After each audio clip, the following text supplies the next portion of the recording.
오늘 설교는 어쩌면 여러분에게 좀 부담이 되거나 또 민감한 내용이 될 수도 있겠습니다. 사람의 말로 듣지 마시고 하나님의 말씀이라 이렇게 받으시면 이 말씀도 여러분에게 큰 은혜가 될 줄로 믿습니다. 오늘 설교의 제목은 11조를 해야 하는 이유, 아주 심플하고 아주 원색적으로 제목을 정했습니다. 11조를 해야 하는 이유. 우리가 성경에 보게 되면 오늘 우리가 읽은 본문 성경뿐만 아니라 성경 약 60여 곳에 11조와 관련된 말씀들이 기록되어 있습니다. 한 곳만이 아니라 60여 곳에 11조에 대한 가르침이 있습니다. 그런데 요즘도 인터넷에 보게 되면 11조와 관련된 많은 글들이 올라온 것을 보실 겁니다. 대부분은 한 80-90% 정도는 11조를 부정하는 글, 또 11조를 말하는 교회나 목회자를 비난하고 정죄하는 글들로 가득 차 있는 것을 볼 수가 있습니다. 그런 글들을 올리는 사람들 대부분은 신천지나 하나님의 교회나 이런 이단들이 교회를 공격하기 위해서 11조를 들고 나오는 것을 볼 수가 있습니다. 그렇지만 때로는 교회를 다닌다는 이러한 어떤 소설가는 책까지 써가면서 11조를 부정하는 일에 앞장을 서고 있습니다. 목매달아서 자살한 것으로 알려진 어느 목사는 심지어 이런 말을 했습니다. 11조를 빙자해서 삥을 뜯는 기독교 목사들, 이렇게 정죄를 하는 이런 일도 있습니다. 목사님들 중에도 가끔 이런 사회적 분위기에 편성해서 11조를 말하는 목사는 복음에 대한 이해가 부족한 목사로 정죄를 하고 있는 것을 볼 수가 있습니다. 이렇다 보니까 우리가 항상 우리 앞에 노출되어 있는 많은 인터넷 정보나 이런 데에다 많이 우리가 노출되어 있기 때문에 이런 영향으로 말미암아 최근에 한국교회에서는 신앙생활을 하지만 11조 생활을 안 하는 사람들이 많아지고 있습니다. 어느 조사에서 제가 지난주 검색을 해본 건데요, 우리나라 한국교회 성도들 가운데 11조를 규칙적으로 철저하게 하고 있다라고 대답한 사람이 26%였습니다. 우리 교회 통계도 아마 비슷하지 않을까 생각합니다. 그래서 오늘은 정말 온전한 11조가 무엇인가, 그리고 왜 11조를 들어야 하는지를 성경에 입각해서 여러분과 함께 살펴보려고 생각합니다.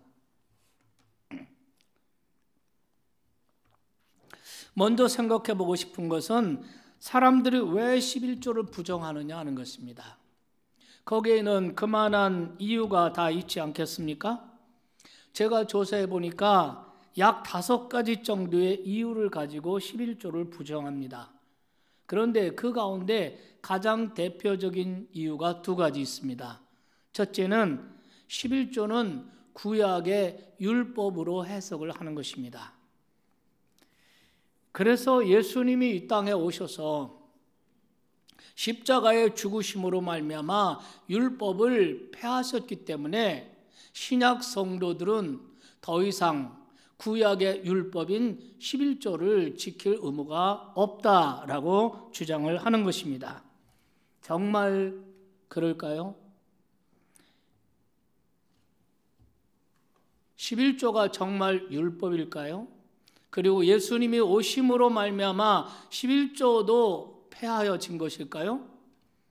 물론 에베소 2장 15절에 보면 이런 말씀이 있어요. 법조문으로 된 계명의 율법을 예수님께서 십자가의 죽으심으로 이 율법을 폐하셨다 하는 말씀이 있습니다. 그런데 예수님께서 폐하신 율법, 예수님이 오심으로 폐해진 율법은 무엇입니까? 그것은 율법 안에는 도덕법도 있고 십계명도 있고 또한 의식법도 있고 제사법도 있고 음식 규례도 있고 여러 가지 율법 안에 여러 가지가 있습니다. 예수님이 오심으로 폐하여진 율법은 어떤 것인가? 가령 구약의 하나님의 사람, 하나님의 백성들이 죄를 속죄받기 위해서는 짐승을 잡아서 그 피를 제단에 뿌리고 불살라 속죄제를 드림으로써 죄 용서함을 받았습니다. 이런 것을 제사법이라고 합니다. 예수님이 이 땅에 오셔서 십자가에 단번에 우리의 죄를 위해서 희생하심으로써 이제 구약의 제사법은 폐하여진 것입니다.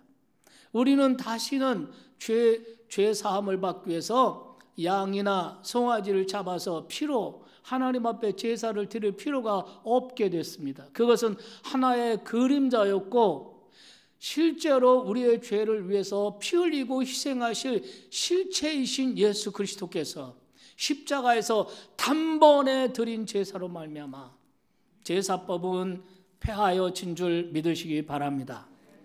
또한 이제 할례를 받는다든가 또는 그 음식과 관련된 규례들, 어떤 날 그 짐승 가운데도 이 쪽발이 되지 않고 통발로 된 말과 또는 돼지나 이렇게 그 통발로 된 거라든가 또는 되새김질하지 않는 거라든가 이런 것들은 정결하지 않고 부정하니 이것은 너희가 먹어서는 안 된다, 이런 말씀들이 있어요.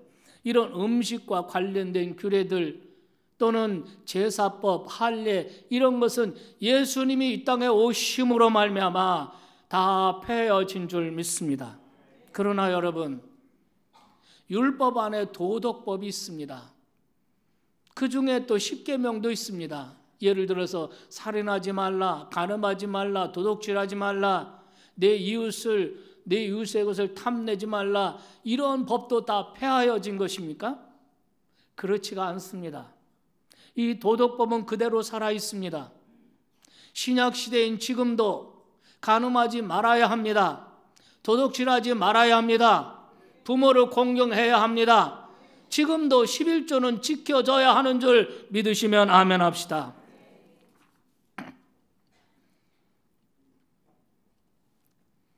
(11조가) 구약 성경에 있는 구약의 율법이라 해도 11조는 폐하여진 것이 아니다라는 것입니다. 그리고 더 중요한 게 있습니다. 11조는 율법이 주어지기 전부터 믿음으로 행했던 것입니다. 여러분, 창세기 14장에 보면 믿음의 조상 아브라함의 11조가 기록되어 있습니다. 창세기 28장에 보면 야곱의 11조가 기록되어 있습니다.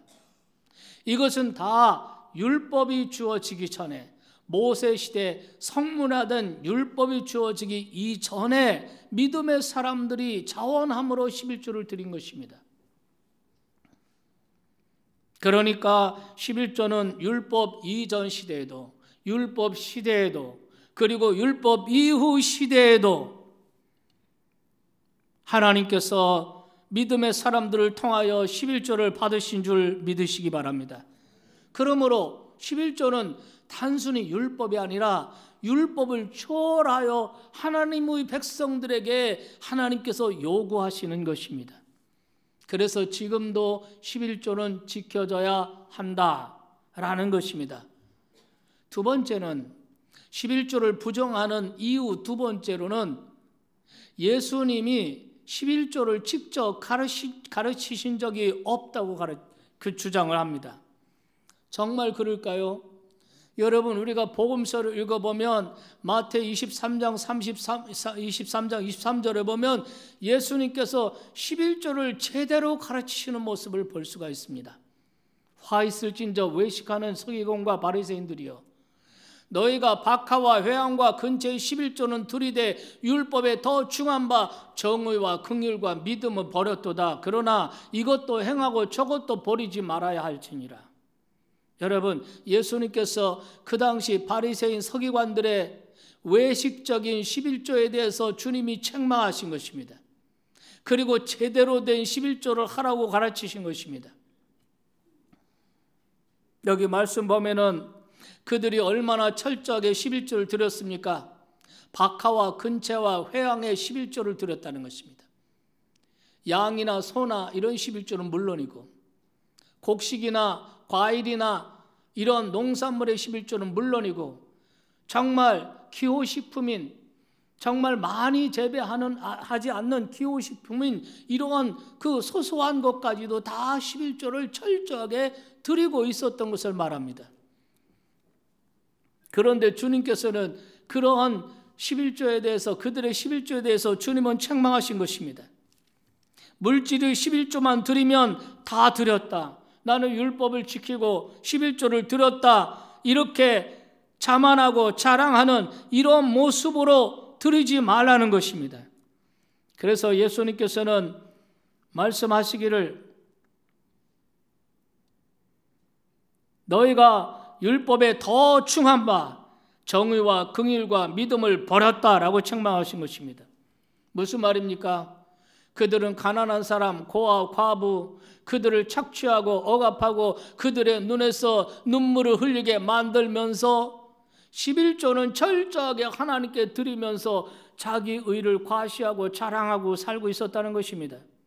그렇기 때문에 하나님 예수님께서는 그들의 그 11조를 뭐라고 말씀하십니까? 외식하는 자요. 외식적인 11조라는 것입니다. 그래서 예수님께서는 말씀하시기를 너희가 11조를 드리기 전에 먼저 어떻게 살라는 것입니까? 너가 긍휼을 베풀며 살라는 것입니다. 너가 정의롭게 살라는 것입니다. 너희가 믿음으로 살라는 것입니다. 너희가 이렇게 살면서 11조를 드려야 한다는 것입니다. 그것이 온전한 11조라고 주님 가르치신 것입니다. 이것도 행하고 저것도 버리지 말아야 할지니라. 이것도 행하고 이것은 바리새인 서기관들이 드렸던 그 물질의 10분의 1, 11조를 말하는 것이 이것도 행하고 저것도 버리지 말아야 할지니라. 그거는 무엇입니까? 긍휼을 베풀며 살아야 한다는 것이죠. 정의롭게 살아야 한다는 거죠. 긍휼과 정의와 믿음을 버리지 말라는 것입니다. 그러니까 예수님께서는 무슨 말씀입니까? 이것도 행하고 저것도 버리지 말라.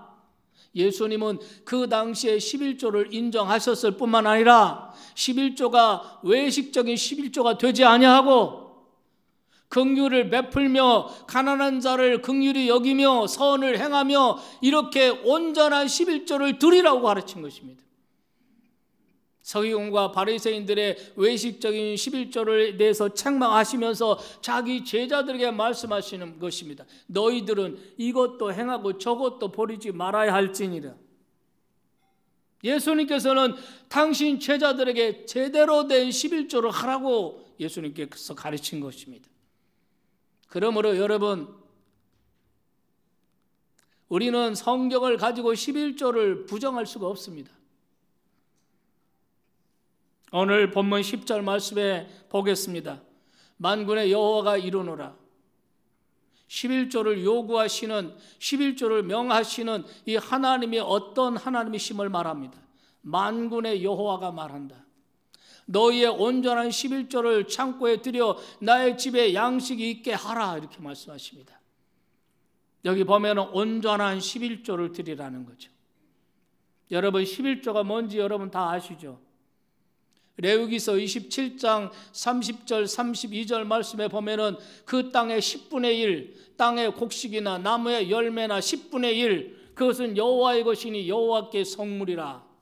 32절 소나 양의 11조는 목자의 지팡이 아래로 통과하는 것의 10번째 것마다 그것은 여호와의 것이니 여호와께 성물이라. 11조는 10분의 1을 말하는 것입니다. 바리새인과 서기관들 철저하게 10분의 1을 드렸습니다. 그럼에도 불구하고 주님은 그들을 책망하시면서 외식한다고 말씀했습니다. 그럼 여러분 오늘 우리가 드려야 될 온전한 11조는 무엇을 의미합니까? 온전한 11조는 단순히 물질의 12조만 드리면 온전한 11조가 되는 것일까요? 그것이 아니라는 것입니다. 온전한 11조, 온전한 11조는 첫째로 청지기의 신앙 고백으로 드려야 한다는 것입니다.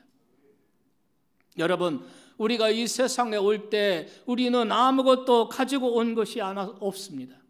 여러분 가운데 가락지라도 하나 끼고 팔찌라도 하나 끼고 나오신 분이 있습니까? 옷이라도 한 벌 가지고 나오신 분이 있습니까? 우리가 아무것도 가지고 오지 않았습니다. 그런데 우리가 이 세상을 살아가면서 지금 우리는 많은 것을 가지게 되었습니다. 이 모든 것은 하나님에 의해서 가지게 된 것입니다.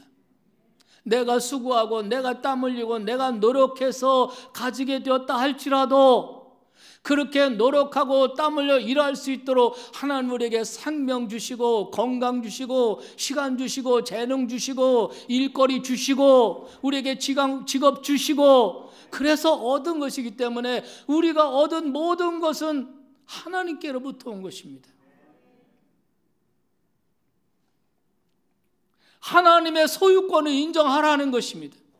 하나님의 주권을 인정하라는 것입니다. 하나님의 것 아닌 것은 하나도 없습니다.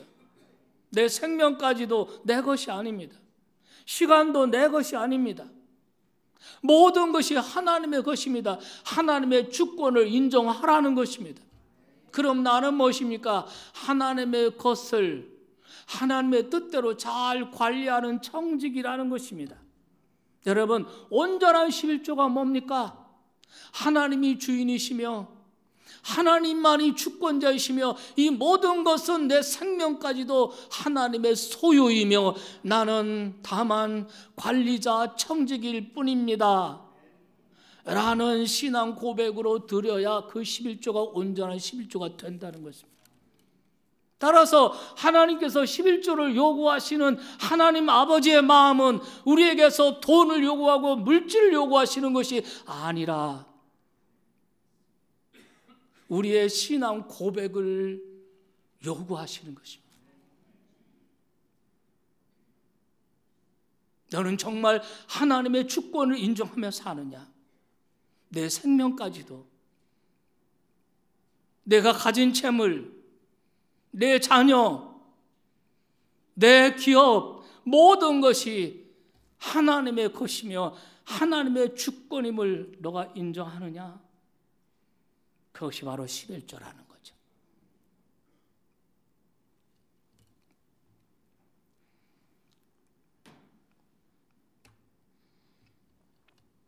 그래서 하나님께서는 8절, 9절 말씀에 보면은 4번을 반복해서 하는 말씀이 있습니다. 너희가 어찌하여 나의 것을 도둑질하느냐?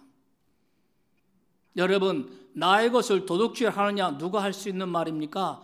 그것의 원주인이 할 수 있는 말입니다. 이 말은 이런 뜻입니다. 내가 가지고 있는 모든 것이 내 수고와 노력으로 얻어졌다 할지라도 그것의 원주인은 바로 나다. 나의 소유권, 나의 주권을 내가 인정해라, 이런 뜻입니다. 그렇기 때문에 여러분, 11조는 단순한 헌금이 아니에요. 이것은 우리의 신앙 고백인 것입니다. 두 번째, 온전한 11조가 무엇입니까? 온전한 11조란 의무가 아니라 하나님의 은혜에 감격해서 드리는 것이 온전한 11조예요. 서기관과 바리새인들이 얼마나 철저하게 기호품까지 11조를 드렸습니까? 그러나 주님께서 그들을 책망하셨습니다. 외식하는 자여, 화 있을진저, 왜 그랬습니까? 그들은 그 11조를 물질로만 드리고 의무만 드리고 계명으로만 드렸습니다. 하나님에 대한 은혜에 대한 감사로 드린 것이 아니었습니다. 온전한 11조란 무엇입니까? 하나님의 은혜에 대한 응답으로 드리는 것입니다. 여러분, 11조를 드리고 계십니까? 왜 11조를 드리십니까? 구원을 받기 위해서입니까? 아닙니다. 11조는 구원의 문제와 상관없습니다. 구원은 예수 그리스도의 십자가를 믿음으로 값없이 얻는 것입니다. 그러면 여러분, 11조를 왜 드립니까? 복을 받기 위해서입니까? 물론 성경은 11조 드리는 자에게 하늘 문을 열고 하나님께서 복을 주시겠다고 약속하셨습니다. 그러나 우리가 11조를 드리는 것이 단순히 세상적인 어떤 축복을 받기 위해서 11조를 드린다면 정말 유치한 것입니다. 여러분이 11조를 왜 드리십니까? 여러분이 이 교회 교인으로서 11조를 드림으로써 집사도 되고 권사도 되고 인정도 받고 이러기 위해서 드리십니까? 여러분, 11조는 은혜 때문에 드리는 것입니다. 하나님의 은혜를 아는 자마다, 하나님의 은혜를 아는 자마다 자원하는 마음으로 11조를 드리는 것입니다. 의무 때문에 드리는 것이 아니에요. 명령이니까 드리는 것이 아닙니다. 복받기 위해서 드리는 거 아닙니다. 하나님의 은혜를 알기 때문에, 하나님의 은혜가 너무나 감사해서.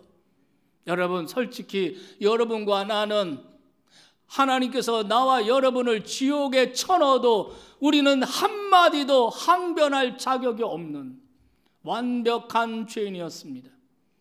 머리에서부터 정수리에부터 발바닥까지 더럽고 추한 것뿐이었습니다.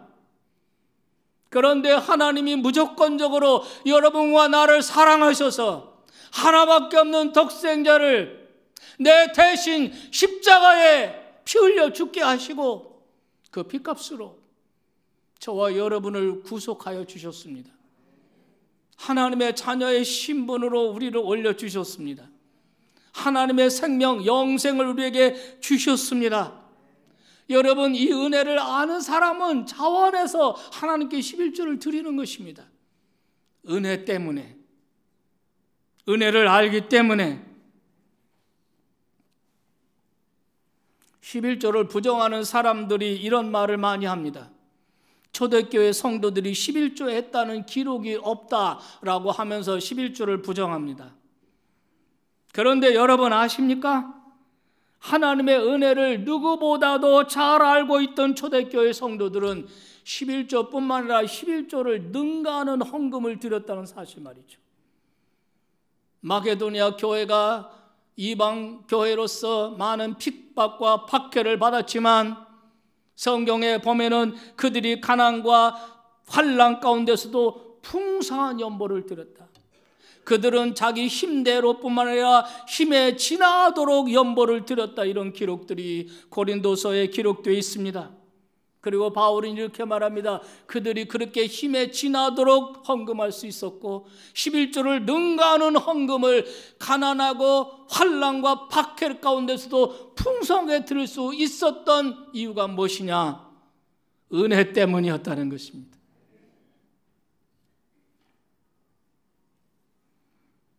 여러분, 성경 역사 가운데 최초의 11조를 드린 사람은 믿음의 조상 아브라함이었습니다. 창세기 14장에 보면은 아브라함이 왜 11조를 드렸습니까? 복받기 위해서 드렸습니까? 구원받기 위해서 드렸습니까? 아닙니다. 전쟁에서 승리케 하신 하나님의 은혜에 감사해서 하나님께 11조를 드렸습니다.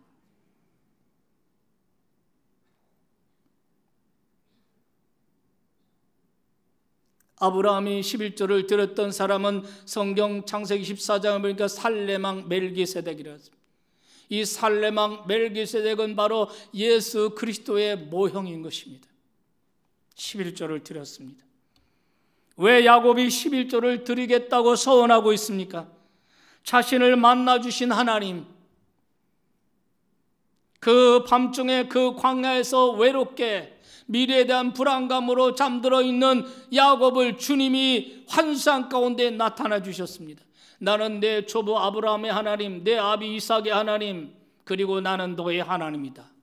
내가 어디로 가든지 내가 너와 함께 할 것이고 너에게 입을 양식과 입을 옷과 양식을 공급하여 줄 거고 내가 너를 이끌어 다시 내 고향으로 돌아오게 하여 줄 것이다. 하나님께서 그와 함께 하시겠다고, 그의 필요를 공급하시겠다고 하나님이 나타나서 말씀하시니까 그가 잠에서 깨어서 베개에 있던 돌을 가운데 세우고 하나님 앞에 서원합니다. 내가 이제부터 11조를 드리겠습니다. 왜? 11조를 드리겠다고 소원합니까? 하나님의 은혜 때문이었습니다. 그러므로 여러분, 11조는 강요나 의무감이나 또는 어떤 명령 때문에 하는 것이 아니라 하나님의 은혜 때문에, 하나님의 은혜를 알기 때문에 감격하여 감사하여 자원으로 드리는 것이 11조입니다. 성경은 이것이 온전한 11조라는 거예요. 이렇게 말하면 어떤 분은 아니 꼭 물질을 드리고 11조를 드려야 하나님의 은혜에 이게 은혜를 표현하는 것입니까? 그렇게 반문한 사람이 있습니다. 물론 그렇지 않을 수도 있습니다. 그러나 하나님께서는 이상하게 출애굽기 23장 15절에 보면 이렇게 말씀하십니다. 빈손으로 내게 나오지 말지니라. 빈손으로 내게 나오지 말지니라. 빈손으로 나오지 말래요. 예물을 가지고 나오래요. 왜 이렇게 말씀하신지 아십니까? 그것은 바로 물질이 있는 곳에 마음도 있기 때문에 그러는 것입니다. 그래서 예수님은 마태 6장 21절에 이렇게 말씀하셨잖아요. 내 보물이 있는 곳에 내 마음도 있느니라 그랬습니다. 여러분, 이것은 우리가 다 인정하고 다 아는 사실입니다. 부정할 수 없는 사실입니다. 몸 따로 마음 따로 있을 수 없습니다. 마음이 가면 물질이 따라옵니다. 내가 사랑하는 사람, 사랑의 마음이 가는 사람에게 물질도 가고 선물도 가는 것입니다. 물질이 가는 곳에 마음도 따라가고 마음이 있는 곳에 물질도 있고, 이거는 우리가 다 경험하는 바입니다. 부정할 수 없습니다. 꼭 하나님 앞에 나올 때 예물을 드려야 되는 이유가 뭐냐? 마음만 드리면 되지. 하나님께서 마음을 받으시기 원하지. 그럴듯한데 사실 실제적으로 그렇지 않습니다. 하나님은 우리의 예물의 많고 적음을 보시는 것이 아닙니다. 우리의 마음을 원하시는 것입니다. 우리의 마음이 진정하면 가난한 중에도 핍박 중에도 풍성한 연보를 드렸던 마게도니아 교인처럼 우리도 그렇게 되는 것입니다. 그렇기 때문에 사랑하신 여러분, 11조는 언제나 그 액수보다도 드리는 사람의 마음과 그 믿음과 마음이 중요한 것입니다. 여러분, 어떤 종류의 헌금을 드릴 때도 여러분은 절대로 인색함으로나 억지로나 드리지 마세요. 인색함으로 억지로 드리지 마세요. 왜 그래야 하는지 아십니까? 하나님이 그런 헌금을 기뻐하지 않으세요. 여러분은 드렸지만 하나님은 별로 기쁘게 받지 않으십니다. 여러분, 가인이 얼마나 정성껏 하나님께 물질을 드렸습니까? 아벨이 양을 잡아서 드렸어요. 하나님께서는 아벨의 제물은 받으셨습니다. 그러나 가인의 제물은 거절하셨습니다. 하나님께서 받으시는 예물이 있고 하나님이 거절하시는 예물이 있다는 것입니다. 여러분, 이제 10절 다시 한번 볼까요? 10절 보면 우리에게 참 놀라운 규절이 하나 있어요. 같이 읽겠습니다. 만군의 여호와가 이르노라. 너의 온전한 11조를 창고에 들여 나의 집에 양식이 있게 하고 그것으로 나를 시험하여 보라는 것입니다. 나를 테스트해 보라는 것입니다. 너가 온전한 11조를 들여서 나의 집에 양식이 있게 해봐라는 것입니다. 그리고 나를 시험해보라. 내가 하늘문을 여는지, 내가 쌓을 것이 없도록 너에게 축복하는지 안 하는지 테스트해보라는 것입니다. 여러분에게 한번 묻겠습니다. 하나님을 시험하는 것을 성경이 금하고 있습니까? 허용하고 있습니까? 금하고 있습니다. 예수님께서는 이렇게 말씀하셨습니다. 주 너의 하나님을 시험하지 말라. 왜 하나님을 시험하지 말라고 합니까? 이거는 하나님에 대한 불신앙이기 때문에 그런 것입니다. 하나님을 시험할 이유가 없어요. 그냥 믿으면 되는 것입니다.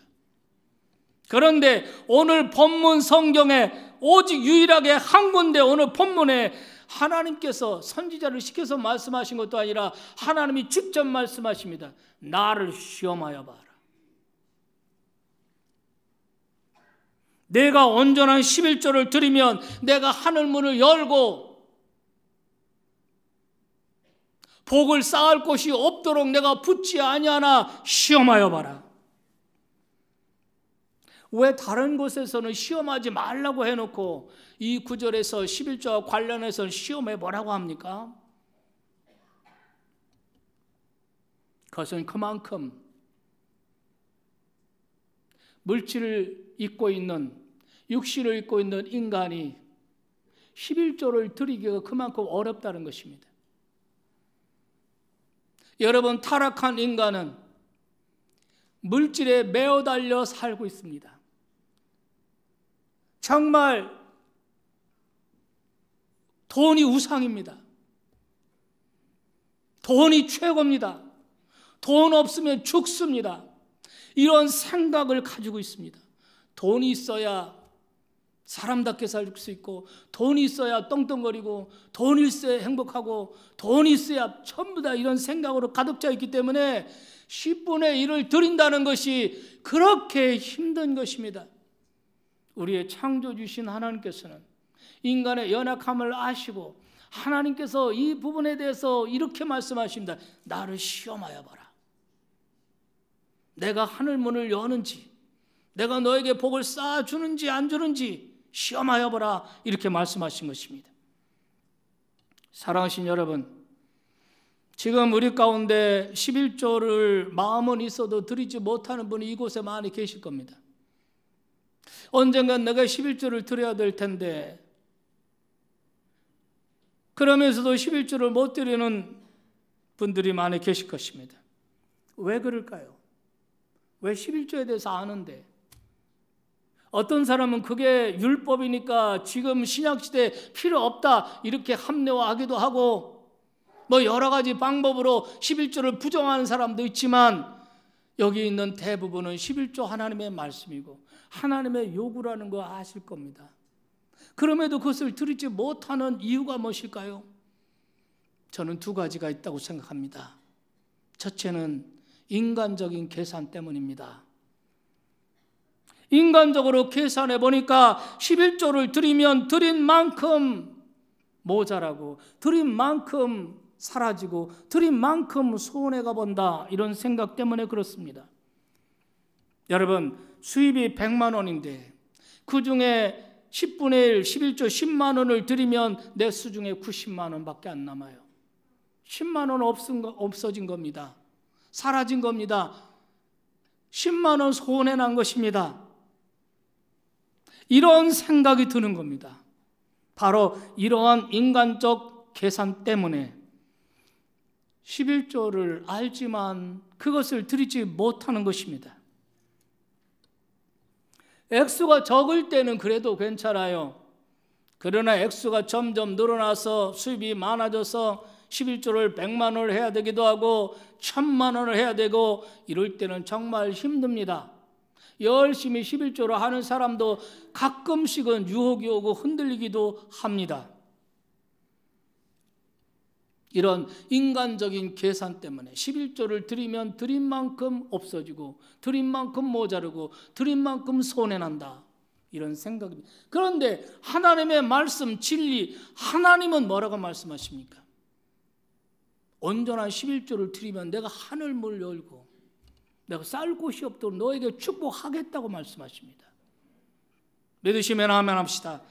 그 다음 절에 보면 이렇게 말씀하십니다. 구체적으로 뭐라고 말씀하시냐면 11절에 만군의 여호와가 이르노라, 내가 너희를 위하여 메뚜기를 금하여 너의 토지 소산을 먹어 없애지 못하게 하고 너의 밭에 포도나무가 기한 전에 떨어지지 않게 하리니 너의 땅이 아름다워짐으로 모든 이방인들이 너희를 복되다 하리라. 만군의 여호와의 말이니라. 이 말은 무슨 말입니까? 이방인들이 너희를 복되다 하리라. 아, 저 사람 예수를 잘 믿고 11조를 잘 하더니 정말 저분이 저렇게 복을 받았구나. 이방 사람들이 안다는 거예요. 저 사람 예수 제대로 믿더니 복을 받았구나. 그 자손들이 잘 되는구나 할렐루야. 이것을 말하는 것입니다. 여러분, 그렇기 때문에 여러분 누가 11조 할 수 있습니까? 하나님의 말씀을 믿는 사람입니까? 자기 인간의 계산에 잡혀 있는 사람입니까? 자기 인간의 계산에 잡혀 있는 사람, 인간적 계산을 가진 사람에게는 절대로 11조 못합니다. 하나님의 말씀을 신뢰하지 않으면 10번을 죽었다 깨어나도 11조 못합니다. 그러나 하나님의 약속의 말씀을 믿는 사람은 11조를 할 수 있습니다.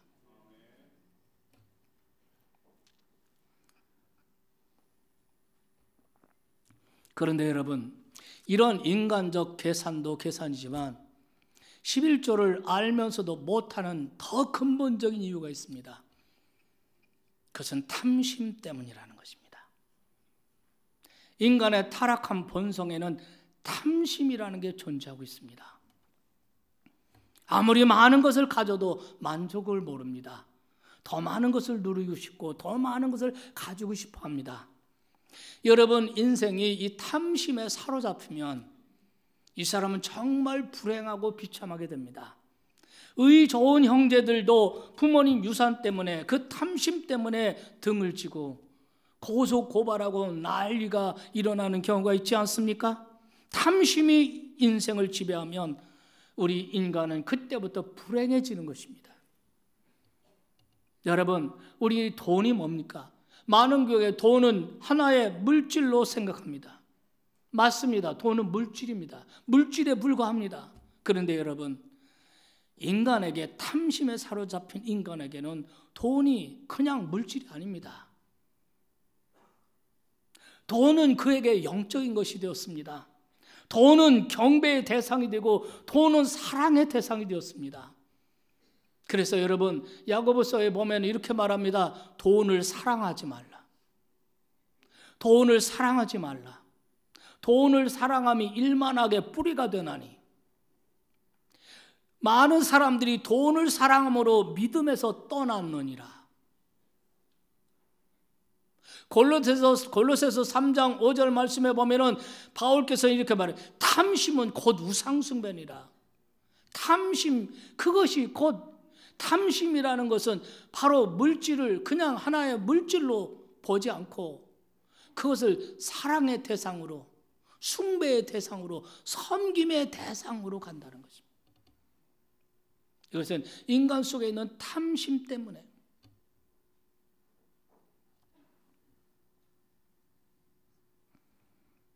그래서 예수님께서 이렇게 말씀하십니다. 누가복음 16장 13절에 예수님께서 이렇게 말하죠. 집 하인이 두 주를 섬길 수 없다. 너희는 하나님과 재물을 겸하여 섬길 수 없다 했어요. 하나님과 재물, 여러분, 이게 어떻게 동급에 놓을 수가 있습니까? 하나님은 창조주시오, 물질, 재물은 정말 피조물에 불과한 건데, 여러분, 어떻게 인간, 타락한 인간, 탐심의 지배를 받는 사람은 재물을, 돈을 하나님 수준에 갖다 놓는 것입니다. 그래서 돈은 더 이상 물질이 아니에요. 단순한 물질이 아니라 돈은 이제 사랑의 대상이고 섬김의 대상이고 예배의 대상이 되었습니다. 아니, 더 리얼하게 말하면 돈신이 되었습니다. 맘몬, 돈신입니다. 여러분, 세상에 대부분 많은 사람들이 이 맘몬주의, 돈신에 사로잡혀 삽니다. 주님께서는 말씀하십니다. 하나님과 재물을 겸하여 섬길 수 없다는 거예요. 한 사람이 두 주인을 섬길 수 없듯이 하나님과 돈을 겸하여 숭배할 수 없다는 것입니다. 그러니까 이 말씀을 적용하면 우리 인간은 하나님을 자기 인생의 주인으로 섬기며 살든지, 재물을 자기 인생의 주인으로 모시고 살든지 둘 중에 하나를 선택할 수밖에 없다는 것입니다. 다시 말하면 탐심의 지배를 받으며 재물을 섬기며 살든지, 말씀의 지배를 받으며 오직 하나님을 섬기며 살든지, 둘 중에 하나라는 것입니다. 여러분에게 오늘 아침 진지한 질문을 던지고 싶습니다. 여러분 인생의 진짜 주인은 누구십니까? 돈입니까? 하나님이십니까? 그것을 판가름하고 그것을 대답하는 것이 11조라는 것입니다. 그렇기 때문에 여러분, 11조는 액수의 문제가 아닙니다. 도대체 내 인생의 주인이 누구냐의 문제는 것입니다. 교회를 다닙니다. 예수를 믿습니다. 그런데 주님은 오늘 이 아침에 여러분에게 질문을 던집니다. 내 인생의 주인이 도대체 누구냐? 돈이냐? 하나님이냐? 너는 탐심의 지배를 받고 인생을 살 것이냐? 말씀의 지배를 받고 인생을 살 것이냐? 그것을 판가름하는 것이 11조라는 거예요. 나는 이제부터 하나님만이 내 인생의 주인이심을 고백합니다. 나는 이제부터 탐심의 지배가 아니라 하나님의 거룩한 말씀의 지배를 받고 하나님만을 내 인생의 주인으로 섬기며 살겠습니다. 이것이 하나님께로 진정 돌아옴이고 이것이 바로 11조 정신입니다. 깨달으시면 아멘 합시다. 여러분 아십니까? 창조주 하나님, 나와 여러분을 창조하신 하나님, 그것도 당신의 형상대로 지으신 하나님, 그분의 독생자 예수 그리스도를 통해서 우리를 죄와 사망에서 구속하신 그 하나님은 오늘 저와 여러분이 탐심의 지배를 받으며 불행하게 인생 살기를 원치 않으시는 분이십니다. 그래서 하나님께서 자기 이름을 걸고 자기 명예를 걸고 말라기 시대에 하나님의 백성들에게 이렇게 말씀하십니다. 만군의 여호와가 너에게 말한다. 너의 온전한 11조를 창고에 들여 나의 집에 양식이 있게 하라. 여러분, 11조를 요구하시는 아버지 하나님의 마음이 느껴지십니까? 당신의 형상대로 나를 지으신 창조주 하나님, 나를 구속하신 구속의 하나님, 그 하나님께서 우리에게 어떤 마음을 가지고 계십니까? 탐심의 지배를 받고 인생을 살지 말라는 것. 오직 하나님을 주인으로 섬기며 말씀의 지배를 받으며 인생을 살기를 하나님께서 요구하시는 거예요. 그것이 바로 11조에 대한 하나님의 요구입니다. 너의 온전한 11조를 들여다. 지금 하나님께서 물질을 요구하는 게 아닙니다. 11조는 단순한 돈이나 헌금이 아니에요. 그것은 우리의 신앙 고백이고 우리의 결단이고 우리의 가치관이고 우리의 세계관이에요.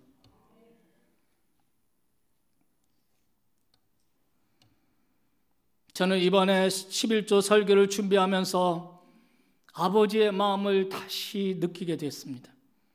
아버지의 마음은 하늘문을 열고 복을 쌓을 곳이 없도록 부어주시는 그 복도 중요하지만 나와 여러분을 향해서 탐욕의 지배를 받지 말고 오직 주님만이 내 인생의 주인이심을 고백하면서 살아가기를 원하시는 것이 하나님의 마음이라는 것입니다.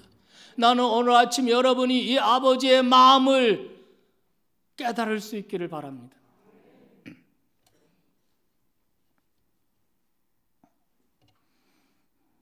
사랑하신 여러분, 우리가 교회를 다니고 신앙생활을 하면서 또 성경을 배우면서 11조가 성경의 가르침이라는 거 잘 알고 있습니다. 그러나 지금까지 이런저런 이유로 11조를 실천하지 못했던 분들, 그런 성도님들도 많이 계십니다. 오늘 이 아침에 11조를 요구하신 하나님의 아버지의 그 마음을 뭘 원하는지 느끼셨다면 2018년 1월이 여러분에게 11조 원년이 되시기를 주님의 이름으로 축원합니다. 그리고 더 중요한 거 여러분께 꼭 말씀드리겠습니다. 우리의 다음 세대입니다. 우리의 다음 세대, 우리의 어린이 세대, 청소년 세대, 우리의 다음 세대를 우리가 어떻게 세워가야 하겠습니까?